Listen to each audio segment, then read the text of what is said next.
Las relaciones de la Unión Europea con África siguen marcadas por enormes asimetrías y dependencias que conforman un neocolonialismo en pleno siglo XXI.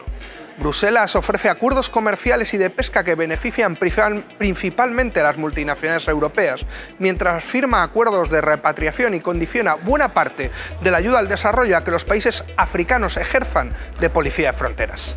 Senegal es un claro ejemplo de esta articulación entre intereses comerciales, externalización de fronteras y cooperación al desarrollo, subordinada a objetivos que poco o nada tienen que ver con la supuesta lucha contra la pobreza o la desigualdad. Hace unos días pudimos visitar Senegal para conocer de primera mano los impactos sobre la inmigración y el desarrollo local del acuerdo de pesca firmado con la Unión Europea. Un acuerdo que prometía fomentar la pesca local y sostenible, pero que está contribuyendo al expolio de los recursos naturales del país. Pero además Senegal también es hoy escenario de protestas ciudadanas, con los renovados movimientos anticoloniales y campo de batalla de viejos y nuevos colonialismos por parte de potencias extranjeras antiguas y emergentes. De todo esto hablaremos en un programa muy especial con un interlocutor de lujo, Serigne Mbaye, a quien acompañamos a Dakar y a su pueblo pesquero Kayar en la costa senegalesa, donde grabamos esta entrevista y donde pudimos ver en primera persona los efectos concretos de todas estas dinámicas sociales internacionales que tienen sobre el empleo o la inmigración. Ojalá la emisión de este enclave internacional os parezca tan interesante como nos resultó a nosotros prepararla.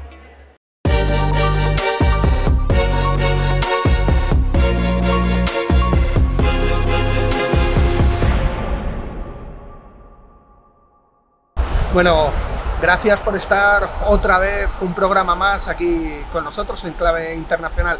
Y es que hoy tenemos un programa muy especial, es el primer programa que no estamos, como podéis ver, en el Parlamento Europeo, sino que estamos en otro sitio. Y justamente la primera pregunta que le quería hacer pues, al invitado de hoy, a Serigne Mbaye, es ¿dónde estamos, Serigne?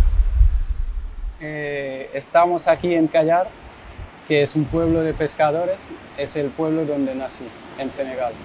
Y es el pueblo que me ha visto crecer durante 30 años hasta que cogí la patera para ir a España. ¿Hace cuánto te fuiste de aquí, de Kayar? Me fui de Kayar en el año 2006. ¿Y por qué te fuiste, Serigne? Sí, yo siendo pescador y viendo la escasez del recurso, pues decía, esto ya no tiene futuro, porque han sido varios años de este cambio y al final decidí coger la patera para salvar mi vida, vamos, y de mi familia.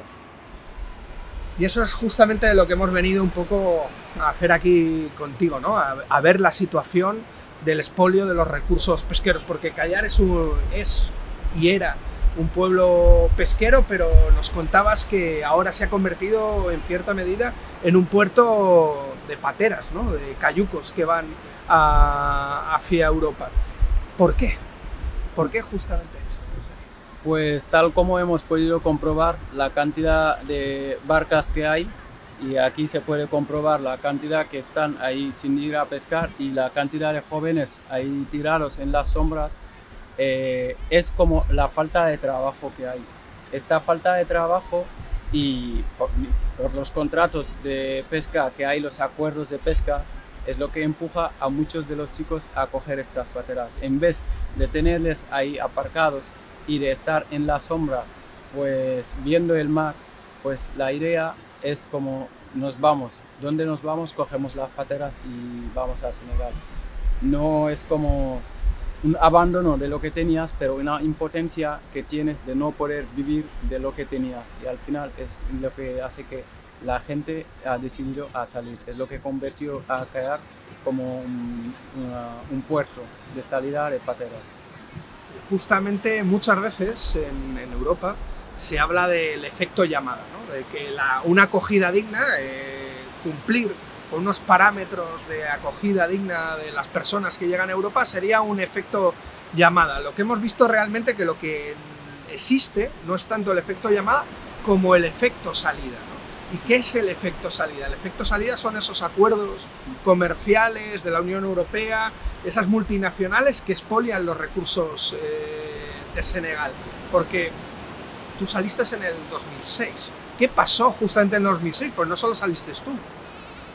Sí, de hecho se habla mucho de la crisis de los cayucos del 2006, que fue un año muy potente de salidas de pateras. No ha sido justo en el 2006, pero todo eso ha habido un proceso anterior. Durante varios años de esta sobreexplotación de estos recursos ha hecho que llegó el 2006, después también de disturbios, por ejemplo en un pueblo como Caya, que siempre la población se ha involucrado en proteger el mar. Hubo peleas entre pescadores, todo eso para salvar el mar, para que no haya prácticas que dañan los recursos. Y el principal problema que había realmente de haberlo descubierto por los pescadores era la presencia de muchos de esos barcos que tanto nos quejamos. Y a lo largo de tantos años anteriores, pues ha habido esta escasez. Y en 2006 llegó y era como yo siempre lo digo, una revolución consciente.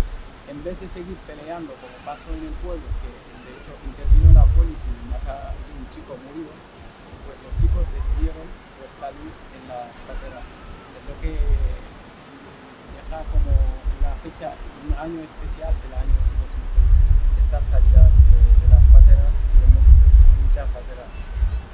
Tú llegaste a Tenerife, ¿no? ¿Y en Tenerife qué pasó cuando llegaste? Pues en Tenerife cuando llegamos nos acoge la Cruz Roja, nos pilla la policía para identificaciones y en los centros de internamiento. Y hemos hablado hace un rato del efecto llamada.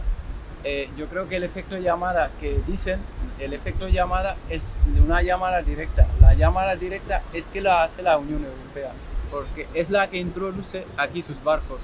Y la gente, hartos de estos barcos, la escasez de recursos, es como vienen de Europa, nosotros vamos. Esto sí que es el efecto llamada. De tanto que critican efecto llamada, pues nos han llamado a través de sus barcos a coger el mismo camino para ir a Europa. ¿Tú podrías decir, en cierta medida, que Europa es racista? Claramente, porque puedo decir claramente que Europa es racista por todo lo que he pasado. He vivido aquí, en el país en el que he nacido, y no he podido seguir viviendo de lo que tenía. Vino los contratos de los barcos europeos, nos quitan recursos, luego no nos dan visados para ir legalmente, cogemos la patera, llegamos. Hay una ley de extranjería que es muy, muy racista, porque es una ley que segrega, que discrimina a la gente. ¿Por qué lo digo? Porque entrar en España sin papeles no es un delito, es una falta administrativa, pero en esta falta administrativa pues castigan al extranjero con pena de pérdida de libertad hasta 2 meses, y al español una falta administrativa solo le cae como una mera multa económica. De hecho, creo que era el presidente, ¿no?, de una de las asociaciones de pescadores artesanales de aquí de Callar, decía que si siguen robando los peces de la boca, ¿no?, que dejen de prometer millones, que se lo guarden para construir más centros de internamiento, porque van a venir todo el mundo hasta con sus familias, ¿no? Yo creo que es un elemento muy importante sobre lo que hablábamos del efecto llamada y el efecto salida que producen las políticas neocoloniales de expolio que hemos visto justamente estos días aquí. Yo te quería preguntar que, además de la Unión Europea, Serín, ¿qué otros sujetos internacionales están participando en el expolio de los recursos aquí en Senegal? Mira, ahora mismo hay muchos también empresas mixtas que dicen que son los chinos que invierten. En vez de tener contratos de pesca, pues vienen aquí en el país y lo que hacen es traer un capital y estar detrás de un senegalés para que estas empresas sean senegales y con bandera senegalesa. Estas también son prácticas que todos los pescadores de Senegal lo están denunciando. Todo eso forma parte de estos acuerdos que critican, que son los acuerdos de la Unión Europea y los acuerdos con los países asiáticos. Pero con los países asiáticos no hay acuerdos formalmente, ¿no?, en teoría.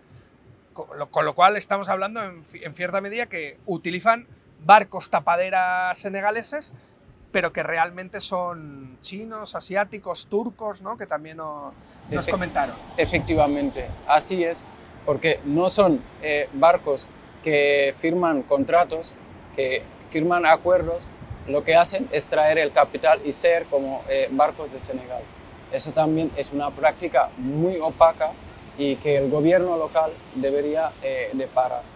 Porque aquí entramos en una cuestión que para mí es fundamental, el gobierno de Senegal, ¿no? Porque parece que el gobierno de Senegal vende al mejor postor la soberanía de Senegal. Efectivamente. ¿Quién gobierna ahora mismo en Senegal? Ahora mismo gobierna el Macky Sall, APR. Es el que gobierna, y los contratos de pesca, algunos contratos eran en el gobierno de Abdoulaye Wade, pero ahora la cosa ha empeorado por la llegada de la inversión de los chinos que está generando toda esta situación. Y lo malo es que por más que lo estén denunciando los pescadores, el ministro de Pesca niega estos acuerdos y niega encima pues, estos fondos chinos que están en el país. Y que es una cosa muy opaca que está pasando. Si tuvieras que poner un símil, lo digo porque la gente no conoce los nombres de los presidentes de Senegal, ni siquiera de los partidos de Senegal. El partido en el gobierno, porque es una coalición de partidos, ¿a quién se parecería en España? Más o menos. Se parecería a la derecha, por más que digan que son de izquierda para el pueblo, para la justicia social, pues son más de izquierda, son más capitalistas, por decir el nombre. O sea, como el Partido Socialista. Efectivamente, es un partido socialista. Es un partido socialista, en teoría, el que gobierna. Y gobierna gracias a unas protestas, ¿no? A un ciclo de protestas, ¿no? Efectivamente, es lo que solemos decir muchas veces, que no ha devuelto la moneda, porque cuando estuvo el Partido Democrático Senegalés, que es Abdoulaye Wade, cuando quiso presentarse para un tercer mandato, pues los jóvenes salieron en la calle para luchar contra ese tercer mandato. Y hicieron todo lo posible para que haya un cambio de gobierno, para esta esperanza de que va a cambiar algo. Pero desde que llegó este partido hasta ahora, es que se nota claramente que hay esta falta de democracia, porque todos los adversarios que posiblemente lo podían ganar en las elecciones han pasado por la cárcel. Hasta los últimos disturbios que el nuevo líder de la oposición, que es Sonko, pues casi le iban a meter en la cárcel. Es lo que provocó también, parte de esto provocó los disturbios que hubo. Y la población senegalesa, según todo lo que me comentan, están decididos a que no se presente la tercera vez, porque dijo que solo con 2 mandatos y ya está cumpliendo está cumpliendo el segundo mandato. En las últimas protestas, justamente las que decías, que fue hace un año más o menos, no menos, unos cuantos meses y tal, había una consigna, ¿no? Que era Francia vete ya, ¿no? Que era una consigna en cierta medida que hablaba del hartazgo ante el neocolonialismo francés en toda lo que sería la región, porque las habíamos visto primero en Mali y luego las hemos visto en Senegal, que ha quedado un poco esas protestas, de ese movimiento decolonial, ¿no? Anticolonial otra vez. Este movimiento decolonial demuestra que la gente está harta del capitalismo, de todo este neocolonialismo, porque se nota claramente y se ve que estos países como Senegal no están independientes, porque todo depende de países como Francia. Por eso, directamente en esos disturbios, los ataques han ido hacia Francia, hacia los intereses franceses, como Auchan y todo eso, pues la gente ha ido a por sus bienes.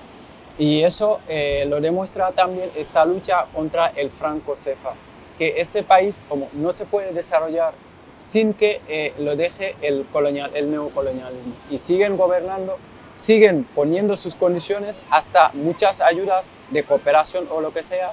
Hay una condicionalidad que va con estas inversiones y esos dineros. Y el pueblo está consciente de que si no sale de esto, si no nos liberamos de esto, no se puede avanzar, la verdad. El franco-cefa es algo que yo creo que la mayoría de la gente no sabe, ¿no? ¿Qué es el franco-cefa? El franco-cefa, como se dice, el franco es la moneda de todos los países del oeste africano, de los ex colonias de Francia, vamos, colonias hasta ahora, porque según lo que está pasando, y es una moneda que creó Francia y todavía sigue teniendo muchísimo beneficio con esta moneda, que es un negocio de Francia. O sea, que Francia sigue controlando la moneda de sus antiguas colonias. Efectivamente, Francia sigue controlando toda la parte de África que colonizó. Así que por eso no hay independencia en África. Y por eso, pues los jóvenes están decididos a cortar esta relación, a querer otra moneda que no sea el eco que quiere cambiar Francia, porque hay otras condiciones del eco que es como un cambio de una a otra, pero el negocio sigue. Queremos que nuestros dirigentes africanos crean una moneda propia africana que es libre de la moneda francesa o cualquiera, para poder hacer una comercialización con esos países de manera de igual a igual.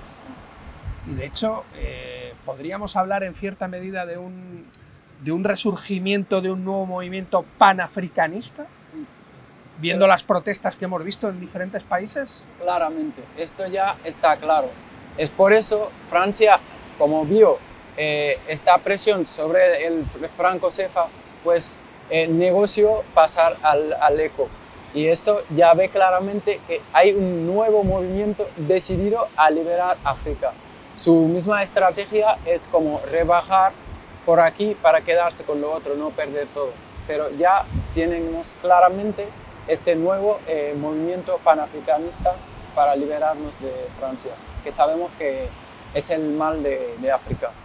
Un control colonial de los recursos, lo vemos justamente aquí con los recursos pesqueros. También hay un problema de acaparamiento de tierras de multinacionales, acuerdos pesqueros y comerciales, una moneda controlada desde Francia y la movilidad, ¿no? La construcción y la externalización de fronteras.